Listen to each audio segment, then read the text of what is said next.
Hello and welcome back to my channel. My name's Amanda and I'm happy that you're here. Welcome to another exciting season of Midnight Murmurs, stories for swift nights. In this season, we'll be reading Damnable Tales, a folk horror anthology. Is folk horror a new genre for you? Well, don't worry, we'll dive right in, and by the end of this season, you'll be very familiar on what elements go into a folk horror story. In our first episode, we'll be reading Randalls Round by Eleanor Scott.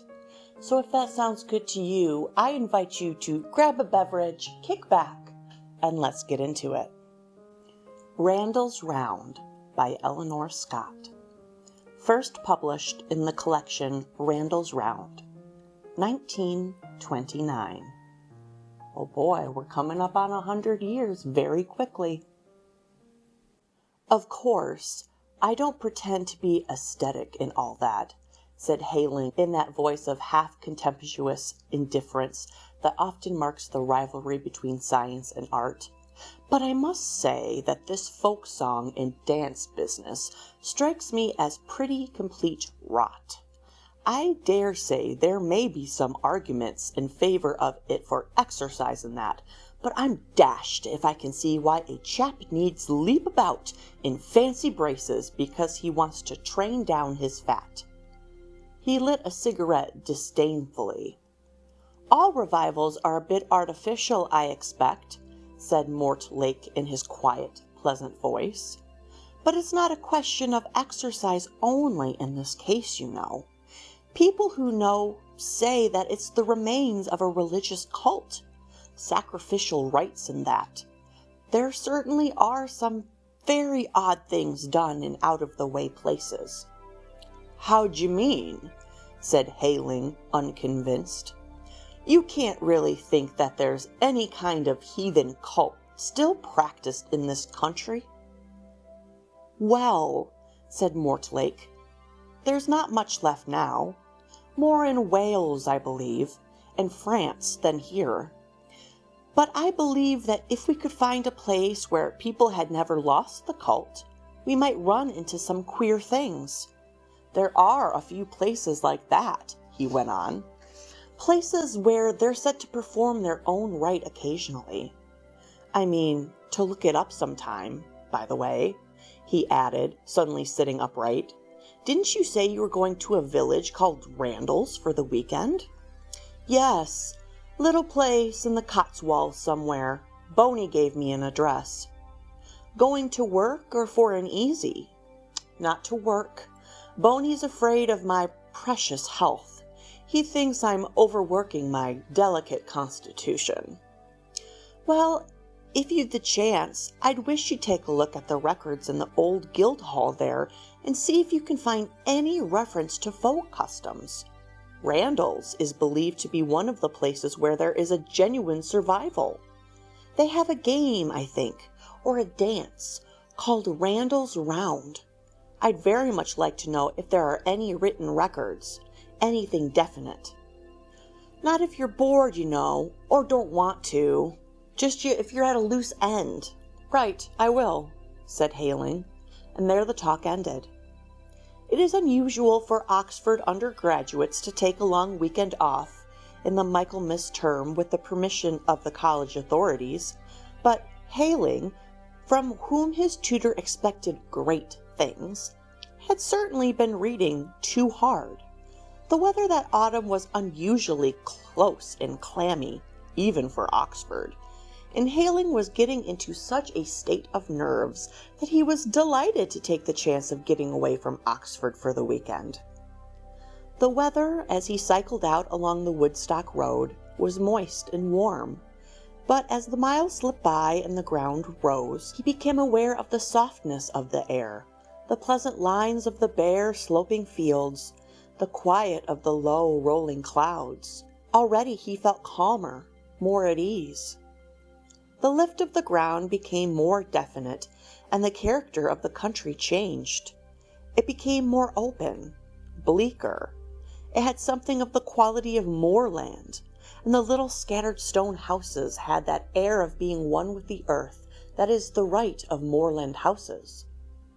Randalls was, as Haling's tutor had told him, quite a small place, though it had once boasted a market, round a little square space, grass-grown now, where once droves of patient cattle and flocks of shaggy Cotswold sheep had stood to be sold, were grouped houses, mostly of the 17th or early 18th century, made of the beautiful mellow stone of the Cotswolds, and Haling noticed among these one building of exceptional beauty, earlier in date than the others, long and low, with a deep square porch and mullioned windows.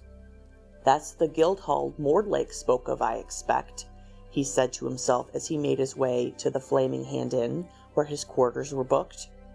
"Quite a good place to look up town records. Queer how that sort of vague rot gets hold of quite sensible men." Haling received a hearty welcome at the inn. Visitors were not very frequent at that time of year, for Randalls is quite far from the good hunting country. Even a chance weekender was something of an event. Haling was given a quite exceptionally nice room, or rather a pair of rooms, for two communicated with one another, on the ground floor. The front one, looking out onto the old square, was furnished as a sitting room. The other gave on to the inn yard, a pleasant cobbled place surrounded by a moss-grown wall and barns with beautiful lichened roofs. Haling began to feel quite cheerful and vigorous as he lit his pipe and prepared to spend a lazy evening.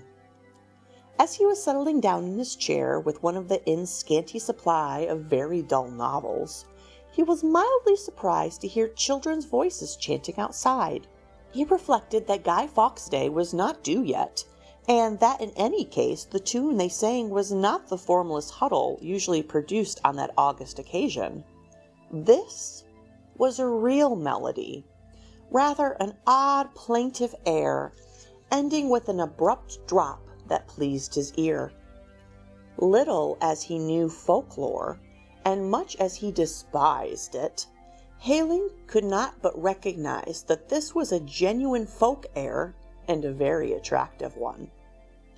The children did not appear to be begging. Their song finished, they simply went away. But Haling was surprised when some minutes later he heard the same air played again, this time on a flute or flageolet. There came also the sound of many feet in the market square. It was evident that the whole population had turned out to see some sight. Mildly interested, Haling rose and lounged across to the bay window of his room. The tiny square was thronged with villagers, all gazing at an empty space left in the center. At one end of this space stood a man playing on a long and curiously sweet pipe. He played the same haunting, plaintive melody again and again. In the very center stood a pole, as a maypole stands in some villages, but instead of garlands and ribbons, this pole had flung over it the shaggy hide of some creature like an ox.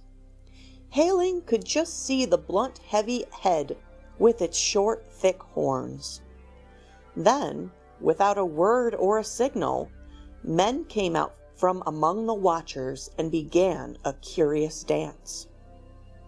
Haling had seen folk dancing done in Oxford, and he recognized some of the features of the dance, but it struck him as being a graver, more barbaric affair than the performances he had seen before.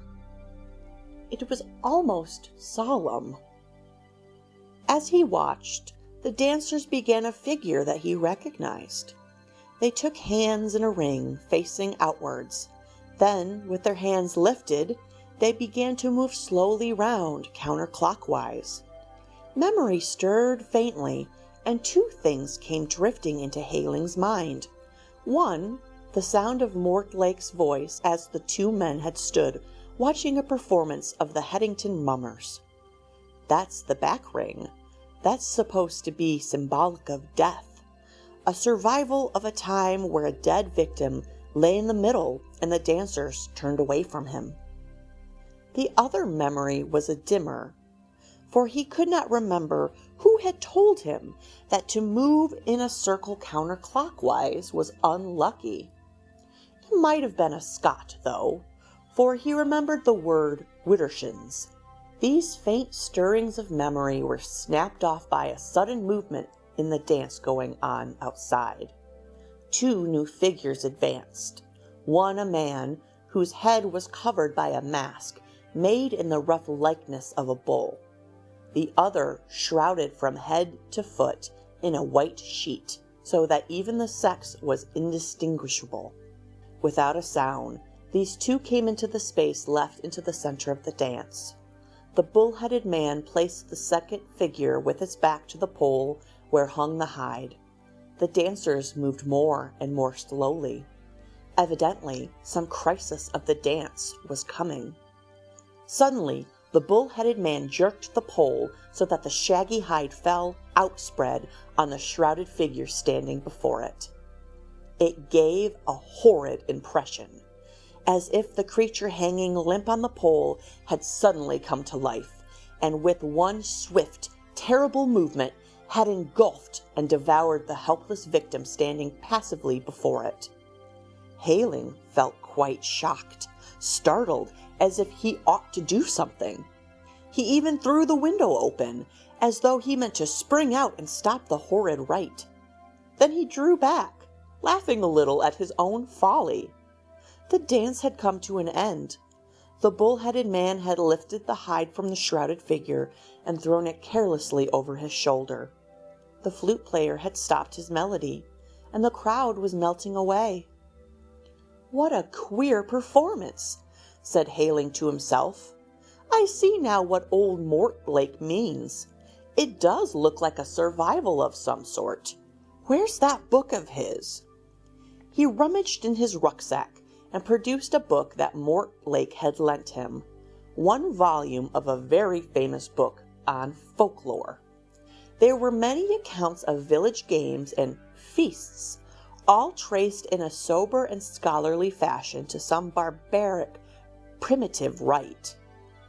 He was interested to see how often mention was made of animal masks, or of the hides or tails of animals being worn by performers in these odd revels. There was nothing fantastic or strained in these accounts, nothing of the romantic type that Hayling scornfully dubbed aesthetic. They were as careful and well authenticated as the facts in a scientific treatise. Randalls was mentioned, and the dance described. Rather scantily, Hayling thought, until, reading on, he found that the author acknowledged that he had not himself seen it, but was indebted to a friend for the account of it. But Hayling found something that interested him. "The origin of this dance," he read, "is almost certainly sacrificial. Near Randalls is one of those banks or mounds, surrounded by a thicket, where the villagers refuse to approach. These mounds are not uncommon in the Cotswolds, though few seem to be regarded with quite as much awe as Randalls Bank, which the country people avoid scrupulously. The bank is oval in shape, and is almost certainly formed by a long barrow of the Paleolithic age. This theory is borne out by the fact that at one time the curious Randalls Round was danced about the mound, the victim being led into the fringe of the thicket that still surrounds it." A footnote added, "Whether this is still the case, I cannot be certain." Permission to open the tumulus has always been most firmly refused. "That's amusing," thought Hayling as he laid down the book and felt for a match. "Jove, what a lark it would be to get into that barrow," he went on, drawing at his pipe. "Wonder if I could get leave? The villagers seem to have changed their ways a bit. They do their show in the village now. They mayn't be so set on their blessed mound as they used to be. Where exactly is the place?" He drew out an ordnance map and soon found it. A field about 1.5 miles northwest of the village, with the word tumulus in Gothic characters. I'll have a look at that tomorrow, Hayling told himself, folding up the map. I must find out who owns the field and get leave to investigate a bit. The landlord would know who the owner is, I expect. Unfortunately for Hayling's plans, the next day dawned wet, although occasional gleams gave hope that the weather would clear later. His interest had not faded during the night, and he determined that as soon as the weather was a little better, he would cycle out to Randalls Bank and have a look at it. Meanwhile, it might not be a bad plan to see whether the Guildhall held any records that might throw a light on his search as Mortlake had suggested. He accordingly hunted out a worthy who was, among many other offices, town clerk, and was led by him to the 15th century building he had noticed on his way to the Flaming Hand. It was very cool and dark inside the old Guildhall. The atmosphere of the place pleased Hayling. He liked the simple groining of the roof and the worn stone stair that led up to the record room. This was a low, pleasant place with deep windows and a singularly beautiful ceiling. Hayling noticed that it also served the purpose of a small reference library. While the town clerk pottered with the keys in the locks of chests and presses, Hayling idly examined the titles of the books ranged decorously on the shelves about the room. His eye was caught by the title, Prehistoric Remains in the Cotswolds. He took the volume down. There was an opening chapter dealing with prehistoric remains in general, and, glancing through it, he saw mentions of long and round barrows. He kept the book in his hand for closer inspection. He really knew precious little about barrows, and it would be just as well to find out a little before beginning his exploration. In fact, when the town clerk left him alone in the records room, that book was the first thing he studied. It was a mere textbook after all, but to Hayling's ignorance it revealed a few facts of interest.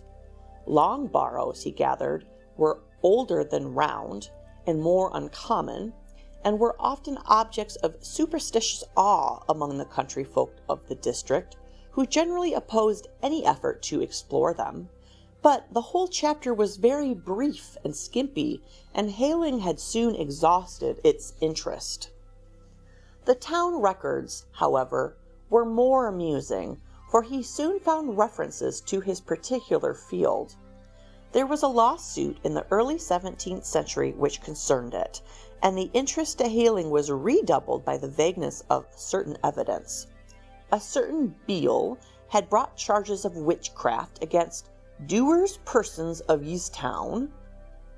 He had reason for alarm, for apparently his son, a young and comely lad of 20, had completely disappeared, wherefore he said no Beale did openly declare and state yer yeast. Son Francis had been led away by warlocks in ye dance, for yet his ring, ye where he had long worn, was found in ye field where he what of, and had by yam been done to death in ye abominable practisings. If you hadn't noticed, it's in ye old English, so it doesn't make a lot of sense. The case seemed to have been hushed up, though several people cited by ye said no Beale admitted having been in the company of the missing youth on the night of his disappearance, which Hayling was interested to notice was that very day, the 31st of October. Another document of a later date recorded the attempted sale of the field where ye wot of. No name was ever given to the place, and the refusal of the purchaser to fulfill his contract owing to ye ill repute of the place, which the whole was unknown to him when he did enter into his bargain. The only other documents of interest to Hayling were some of the 17th century, wherein the authorities of the Commonwealth inveighed against ye lewd games and dancing, ye were are serious to sassiness, and a most strong abomination to ye Lord. These spoke openly of devil worship and loathly ceremony at ye banks in ye field. It seemed that more than one person had stood trial for conducting these ceremonies, and against one case, dated 17th November 1659, was written connuity. "Good Lord, burnt!" exclaimed Hayling aloud. "What appalling business!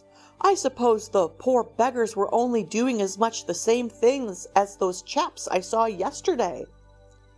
He sat lost in thought for some time. He thought how that odd tune and dance had gone on in this remote village for centuries. Had there been more to it once, he wondered? Did that queer business with the hide mean, well, some real devilry? Pictures floated into his mind. Odd, squat little men, broad of shoulder and long of arm, naked and hairy, dancing in solemn, ghastly worship, dim ages ago. This business was getting a stronger hold of him than he would have thought possible. "Strikes me that if there is anything of the old devilry left, it'll be in that field," he concluded at last. "The dance they do now is all open and above board. But if they still avoid the field, as that book of Mortlake seems to think, that might be a clue. I'll find out." He rose and went down to inform the town clerk that his researches were over, and then went back to the inn in a comfortable frame of mind. Certainly, his weekend was bringing him distraction from his work. No thought of it had entered his head since he had first heard the children singing outside the inn.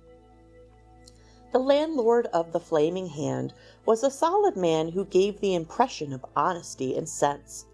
Hayling felt that he could depend on him for a reasonable account of the field which ye wot of. He accordingly tackled him after lunch, and was once amused, surprised, and annoyed to find that the man hedged as soon as he was questioned on the subject. He quite definitely opposed any idea of exploration. "I'm not like some of 'em, sir," he said. "I wouldn't go for to say that it'd do any harm for you to take a turn in the field while it was light, like. But it ain't healthy after dark, sir, that field ain't. Nor ain't it no sense to go a-diggin' and a-devilin' in that there bank. I've lived in here place a matter of 40 year, man and boy, and I know what I'm a-sayin' of." "But why isn't it healthy? Is it marshy?" "No, sir, it ain't not to say marshy." "Don't the farmers ever cultivate it?" "Well, sir, all I can say is I've been in this place 40 year, man and boy, and it ain't never been dug, nor plowed, nor sown, nor reaped in my memory. Not yet in my father's, nor in my grandfather's. Crops wouldn't do, sir, not in that field." "Well, I want to go and examine the mound. Who's the owner? I ought to get his leave, I suppose." "You won't do that, sir." "Why not?" "'Cause I'm the owner, sir, and I won't have anyone, not the king itself, nor yet the king's son, a-diggin' in that bank. Not for a wagon load of gold, I won't." Hayling saw it was useless. "Oh, all right, if you feel like that about it," he said carelessly. The stubborn, half-frightened look left the host's eyes. "Thank you, sir," he said, quite gratefully. But he had not really gained the victory. Hayling was as obstinate as he, and he had determined that before he left Randalls, he would have investigated that barrow. If he could not get permission, he would go without.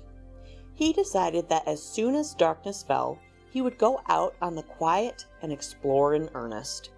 He would borrow a spade from the open cart shed of the inn, a spade and a pick, if he could find one. He began to feel some of the enthusiasm of the explorer. He decided that he would spend part of the afternoon in examining the outside of the mound. It was not more than a 10 minutes ride to the field, which lay on the road. It was, as the landlord had said, uncultivated. Almost in the middle of it rose a mass of stunted trees and bushes, a thick mass of intertwining boughs that would certainly take some strength to penetrate. Was it really a tomb? Haling wondered. And he thought with some awe of the strange prehistoric being who might lie there, his rude jewels and arms about him. He returned to the inn, his interest keener than ever. He would, most certainly, get into that barrow as soon as it was dark enough to try.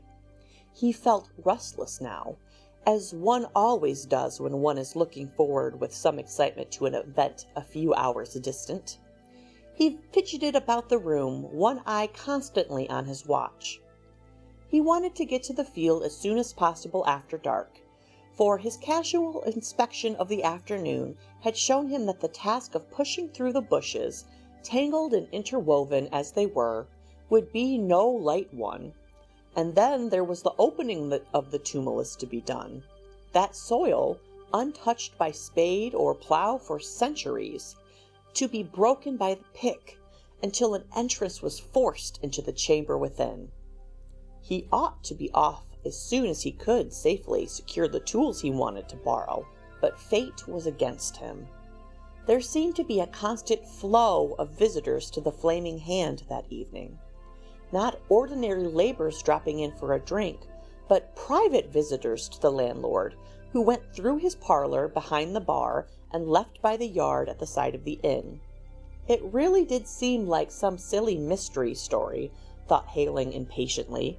The affair in the marketplace, the landlord's odd manner over the question of the field, and now this hushed coming and going from the landlord's room. He went to his bedroom and looked out into the yard. He wanted to make sure that the pick and spade were still in the open cart shed. To his relief they were, but as he looked, he got yet another shock. A man slipped out from the door of the inn kitchen and slipped across the yard into the lane that lay behind the inn. Another followed him, and a little later another, and all three had black faces. Their hands showed light, and their necks, but their faces were covered in soot, so that the features were quite indistinguishable. "This is too mad!" exclaimed Haling half aloud. "Jove, I didn't expect to run into this sort of farce when I came here. Wonder if all Old Cross's mystery visitors have had black faces. Anyway, I wish they'd buck up and clear out. I may not have another chance to go to that mound if I don't get off soon." The queer happenings at the inn now appeared to him solely as obstacles to his own movements. If their import came into his mind at all, it was to make him wonder whether if there were any play like a mummer show which the village kept up, or games, perhaps like those played in Scotland at Halloween. By Jove! That was probably the explanation. It was All Hallows' Eve. Why couldn't they buck up and get on with it anyhow? His patience was not to be tried much longer. Soon after 9 the noises ceased, but to make doubly sure, Haling did not leave his room until 10 had struck from Randalls Church. He got cautiously out of his bedroom window and landed softly on the cobbles of the yard. The tool still leaned against the wall of the open shed. Trusting man, Mr. Cross of the Flaming Hand! The shed where his cycle stood was locked, though, and he swore softly at the loss of time this would mean in getting to the field. It would take him 25 minutes to walk. As a matter of fact, it did not take him quite so long, for impatience gave him speed. The country looked very beautiful under the slow-rising hunter's moon. The long, bare lines of the field swept up to the ridges, black against the dark, serene blue of the night sky. The air was cool and clean, with the smell of frost in it. Haling, hurrying against the rough white road, was dimly conscious of the purity and peace of the night. At last the field came into sight, empty and still in the cold moonlight. Only the mound, black as a tomb, broke the flood of light. The gate was wide open, and even in his haste, this struck Hayling as odd. "I could have sworn I shut that gate," he said to himself. "I remember thinking I must, in case anyone spotted I'd been in. It just shows that people don't avoid the place as much as Old Cross would like me to believe." He decided to attack the barrow on the side away from the road, lest any belated laborer should pass by. He walked round the mound, looking for a thin spot in its defense of thorn and hazel bushes, but there was none. The scrub formed a thick belt all around the marrow, and was so high that he could not see the top of the mound at all. The confounded stuff might grow halfway up the tumulus for all he could see. He abandoned any idea of finding an easy spot to begin operations. It was obviously just a question of breaking through. Then, just as he was about to take this heroic course, he stopped short, listening. It sounded to him as if some creature were moving within the bushes, something heavy and bulky breaking the smaller branches of the undergrowth. "Must be a fox, I suppose," he thought. "But he might be a monster. It sounds more like a cow, though of course it can't be. Well, here goes." He turned his back to the belt of thick undergrowth, ducked his head forward, and was just about to force his backwards way through the bushes when again he stopped to listen. This time it was a very different sound that arrested him. It was the distant playing of a pipe. He recognized it. The plainful melody of Randalls Round. He paused, listening. Yes, feet were coming up the road, many feet, pattering unevenly. There was some village game afoot then. The words of Mortlake's book came back to his mind. The author had said that at one time the barrow was the center of the dance. Was it possible that it was so still? That there was a second form, less decorous perhaps, which took place at night? Anyhow, he mustn't be seen, that was certain. Lucky the mound was between him and the road. He stole cautiously towards the hedge on the far side of the field. Thank goodness it was a hedge, and not one of those low stone walls that surround most fields in the Cotswolds. As he took cautious cover, he couldn't help feeling a very complete fool. Was it really necessary to take this precaution? And then he remembered the look of stubborn determination on the landlord's face. Yes, if he were to investigate the barrow, he must keep dark. Besides, there might be something to see in this business, something to delight old Mortlake's heart. The tune came nearer, and the sound of footsteps were muffled. They were in the grassy field then. Hayling cautiously raised his head from the ditch where he lay, but the mound blocked his view as yet. What luck that he'd happened to go to Randalls just at that time! Halloween! He remembered the documents in the Guildhall, and Nobile's indictments of the men who, he averred, had made away with his son at Halloween. Hayling's blood tingled with excitement. The playing came closer, and now Hayling could see the figures of men moving into the circle they formed for Randalls Round. Again, he was struck by the queer barbaric look of the thing, and by the gravity of their movements, and then his heart gave a sudden heavy thump. The dancers had all the blackened mask-like faces of the men he had seen leaving the inn. How odd, thought Hayling. They perform quite openly in the village square, then steal away at night, disguising their faces. The dance was extraordinarily impressive, seen in that empty field under the quiet moon. There was no sound but the whispering of their feet on the long, dry grass, and the melancholy music of the pipe. Then, quite suddenly, Hayling heard again the cracking, rustling sound from the dense bushes about the mound. It was exactly like the stirring of some big, clumsy animal. The dancers heard it too. There came a sort of shuddering gasp. Haling saw one man glance at his neighbor, and his eyes shone light and terrified in his blackened face. The melody came slower, and with a kind of horror, Haling knew that the crisis of the dance was near. Slowly, the dancers formed a ring, their faces turned away from the mound. Then from outside the circle came a shrouded figure led by a man wearing a mask like a bull's head. The veiled form was led into the ring. The pipe mourned on. Again, shattering the quiet, came a snapping, crashing noise from the inmost recesses of the bushes about the barrow. There was some big animal in there, crashing its way out. Then he saw it, bulky and black in the pure white light. Some horrible primitive creature with heavy lowered head. The dancers circled slowly.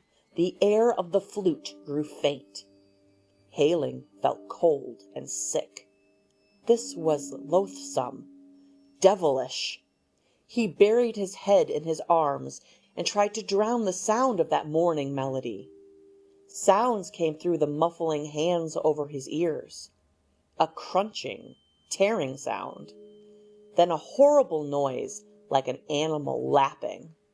Sweat broke out on Haling's back. It sounded like bones. He could not think, or move, or pray. The haunting music still crooned on. The crashing, snapping noise again as the branches broke. It, whatever it was going back into its lair.